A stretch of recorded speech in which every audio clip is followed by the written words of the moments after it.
ASMR, que ce soit le fast ou le slow ASMR, et on essaye de tâtonner un petit peu, d'essayer de trouver les meilleurs arrangements. Et donc pour ça il va falloir évidemment qu'on aille récupérer tous les potentiels, toutes les potentielles vitesses. Alors pour ce faire, déjà là je parle relativement vite comparé à d'habitude. C'est pour vous mettre un petit peu dans le bain, même si nous ne sommes pas encore en phase d'ASMR. Donc n'ayez crainte, je serai en phase au début, mais je serai petit à petit amené à parler de plus en plus lentement. Prenons un couteau avant.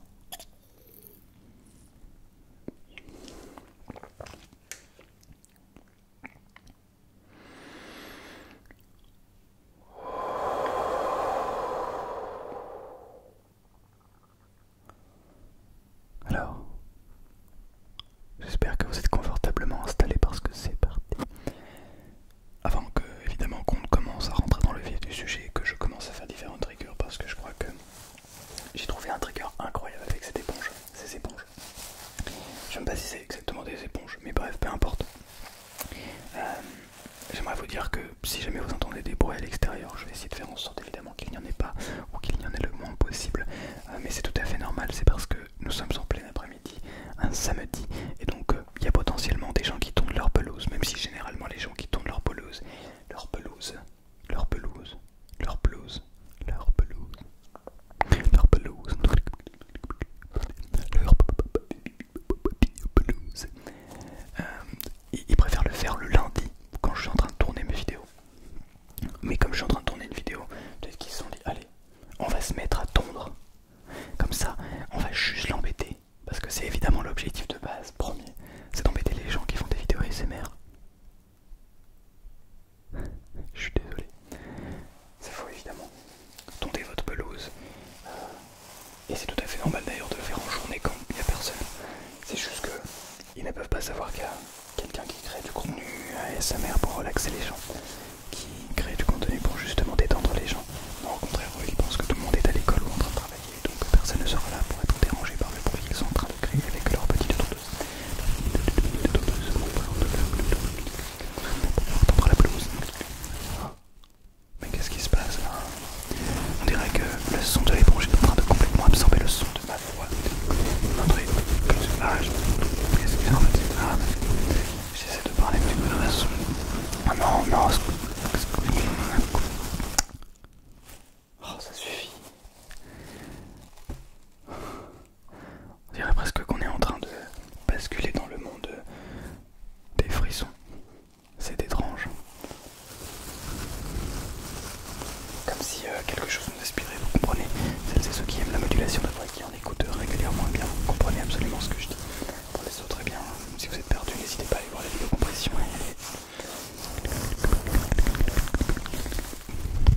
Donc pour le moment, j'essaie de parler très vite, le plus vite possible, en tout cas, tout en gardant évidemment du contexte, tout en gardant évidemment quelque chose de concret à dire. Même si parfois j'essaie justement de combler avec des mots qui peuvent ne pas être complètement intéressants, réellement avoir un réel impact. Du coup je vais essayer petit à petit de progressivement d'essayer de parler de moins en moins vite, mais pour le moment c'est de garder ce débit de parole assez allant, assez intéressant, avec évidemment ces éponges qui viennent créer ce son de scratching un petit peu incroyable. Alors j'essaie de trouver le plus de concepts de vidéos possible, et en réalité c'est pas trop un problème. Du coup pour ceux qui le savent, ceux qui le savent pas, eh bien sachez que c'est le cas, mais j'ai maintenant une seconde chaîne YouTube sur laquelle je crée 2 vidéos par semaine, et donc j'essaie évidemment de créer le plus de vidéos possible, mais en même temps ça demande beaucoup d'énergie, donc c'est de plus en plus difficile. Mais je suis absolument pas en train de me plaindre, d'ailleurs je suis en train de le faire pendant que vous êtes probablement pas en train d'entendre. C'est d'ailleurs épuisant que avec cette deuxième chaîne je me retrouve avec 5 vidéos par semaine, et 5 vidéos par semaine, ça commence à être vraiment beaucoup, et ça demande quand même une organisation assez énorme, et un temps à y consacrer quand même relativement conséquent. Ça me demande, on va dire, environ entre 10 et 15 heures de travail par semaine, simplement pour la création de vidéos, hein. Ça on oublie tout ce qu'il y a, partenariat, etc. Gestion de mes réseaux sociaux, gestion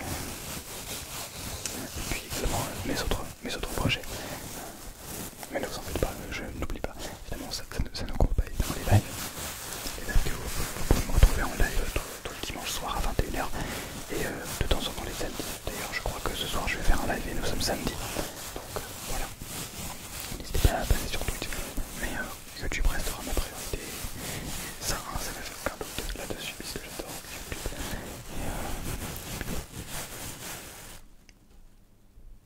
Et j'imagine que vous avez tout compris. Non, je suis désolé. Alors, je vais essayer de parler du coup un petit peu moins vite. Parce que c'est vrai que là on était sur un débit relativement important, mine de rien. Donc j'expliquais qu'en fait j'avais de plus en plus de contenu à créer. Je suis actuellement à 5 vidéos par semaine. 5 vidéos par semaine, ça commence à demander beaucoup de travail. Je suis pas en train de me plaindre, bien au contraire, je kiffe ça, c'est trop bien.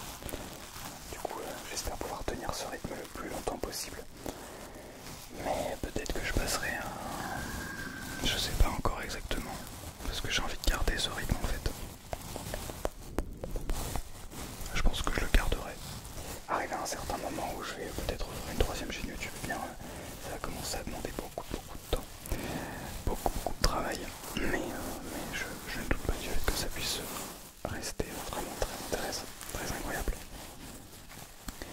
Voilà.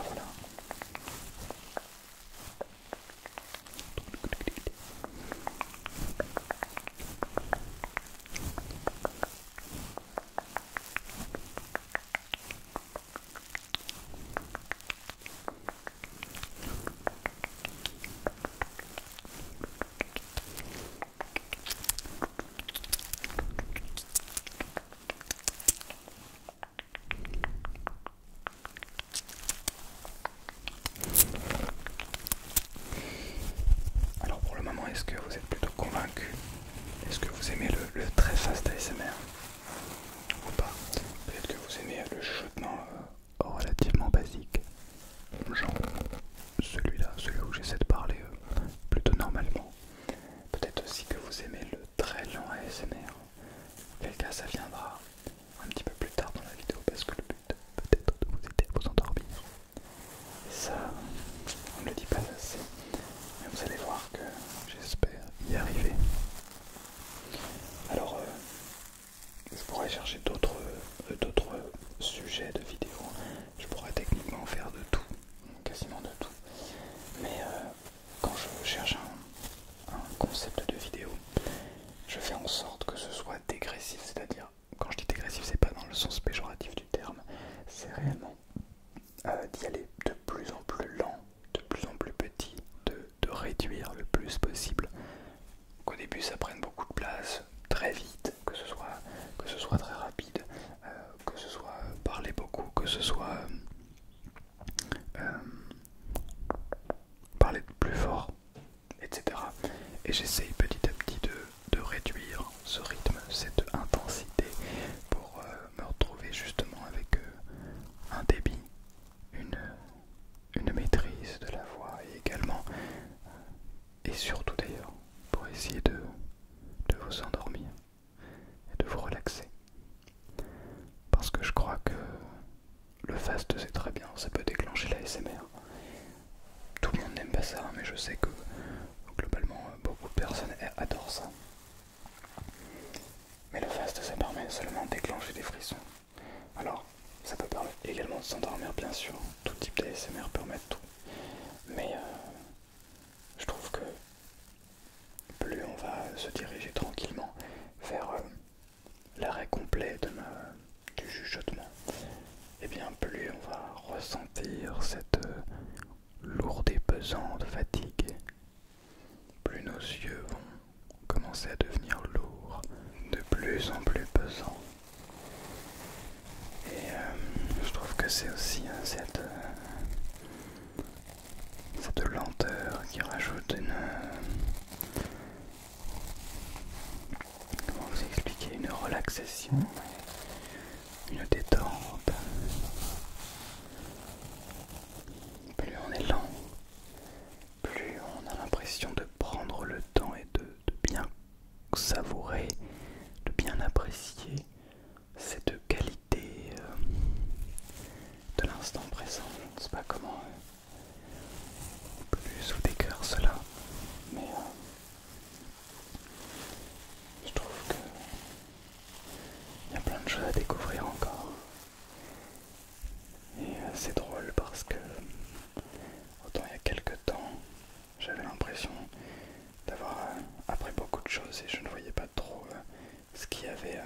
plus à apprendre sur la SMR. Et je remarque qu'en réalité, je pense que je pourrais passer une vie entière à travailler là-dessus, à vous faire des vidéos, du contenu, à faire des recherches autour de la SMR. Une vie entière ne suffirait pas en réalité.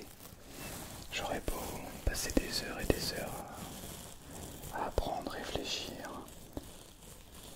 ça ne suffirait pas à tout connaître. Ça, je trouve ça merveilleux. Je trouve ça merveilleux. D'ailleurs, ça me fait penser aussi à quand j'ai fait la vidéo sur l'amour dans la SMR. Parce que quand je parle de la SMR, comme quoi on ne peut pas tout connaître en une vie, ben, je veux bien sûr parler de tout en réalité. On ne peut pas tout connaître. Peut-être dans un domaine en particulier, très très précis. On peut peut-être connaître tous les détails, et encore les détails connus. Mais il y aura toujours des choses qu'on ne connaîtra pas, qu'on ne comprendra pas, qu'on n'arrivera pas à expliquer. Et ça, c'est merveilleux. Et pour les gens, c'est pareil.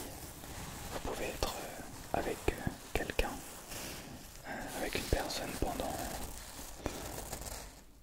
je ne sais pas moi, peu importe en réalité.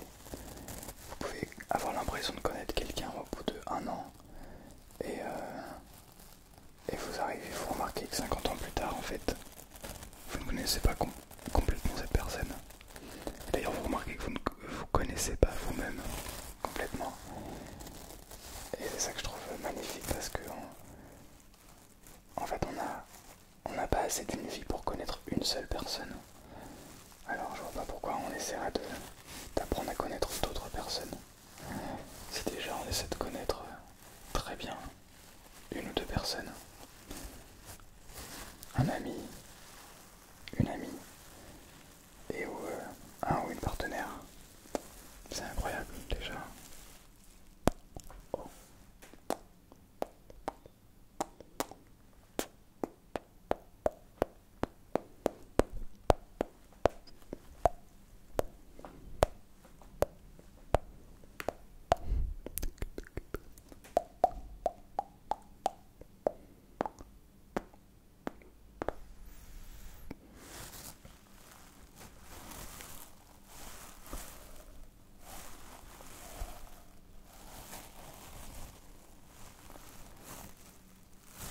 Bizarre. Bien, je crois que c'est la même chose dans tous les domaines et particulièrement les SMR. Parce que je pense qu'on est très loin d'avoir tout exploré. Il y a encore énormément de matière, si vous voyez ce que je veux dire.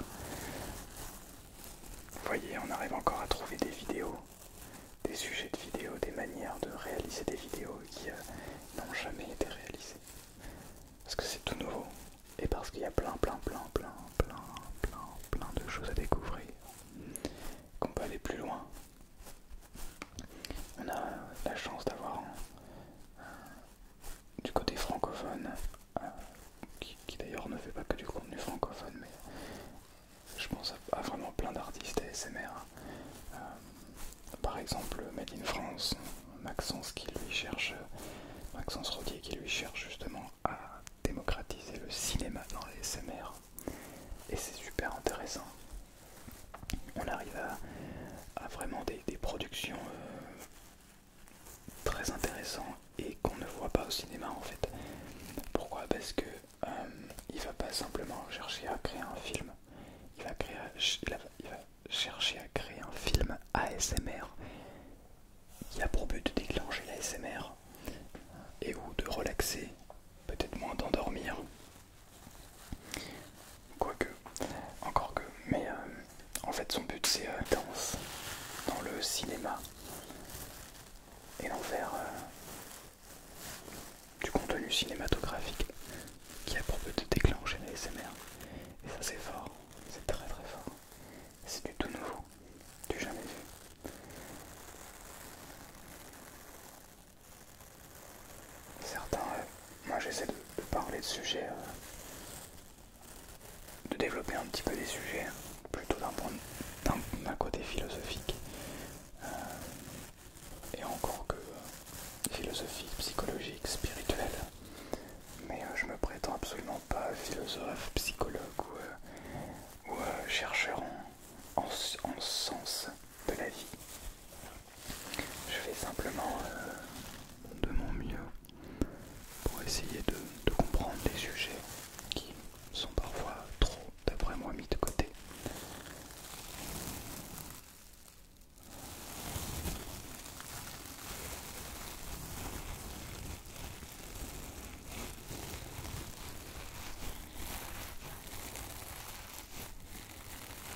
C'est ça qui rend les choses aussi très intéressantes. C'est qu'on peut apprendre tellement de choses sur un sujet que le jour où on se dit qu'on a l'impression d'avoir tout atteint, enfin le jour où on se dit qu'on a tout atteint, qu'on a tout compris, c'est là où on a un problème. Mais je vous dis ça par expérience, hein. Je l'ai déjà vécu, hein. Je suis allé récemment sur un...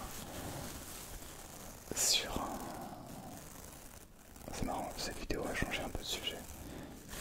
En réalité, je parle aussi de plus en plus lentement, même si tu n'en as peut-être pas l'impression. J'essaie justement de ralentir le rythme. Donc je disais que je me suis récemment rendu à un tournage pour un podcast. Je vous en parlerai quand ça sort. Et je suis allé là-bas en me disant je ne vais rien apprendre sur les caméras. Parce qu'ils m'ont dit ouais tu vas voir ils ont des bonnes caméras et tout. Moi j'étais en mode ouais bah on va voir ça. Moi j'ai mon Lumix G80 qui est incroyable, il fait de la qualité de fou. On va voir s'ils ont meilleur. Donc je suis arrivé là-bas et j'ai vu un GH5 et un Lumix A7S3. Non, Sony, je sais plus. Un A7S3, je sais plus si c'est Sony ou Lumix. Je crois que c'est Sony. Bref. Et donc je suis arrivé là-bas et j'ai vu ma petite caméra qui était genre minuscule, tu vois. Si leur caméra était grosse comme ça, ma caméra elle faisait ça. En fait, ma petite caméra à 700 € à côté de leur caméra à 7000 €, et ben elle faisait pas le figure. Et en fait j'ai remarqué que je ne savais rien. Il m'a dit est-ce que tu as nettoyé ton objectif? Je lui ai dit comment ça, nettoyer mon objectif? Il m'a dit bah oui, tu sais, tu utilises une petite poire. Quoi? En fait, il y a plein de trucs que je ne sais absolument pas. Et donc, ça a forcément frappé mon ego un petit peu. Je me suis dit au début, oh purée, j'ai l'impression de connaître plein de trucs, en fait, je ne sais rien du tout. Très intéressant. Et au final, bah, j'ai juste appris plein de trucs super intéressants. Donc, ne partez plus jamais dans l'optique de tout savoir. Vous serez déçus.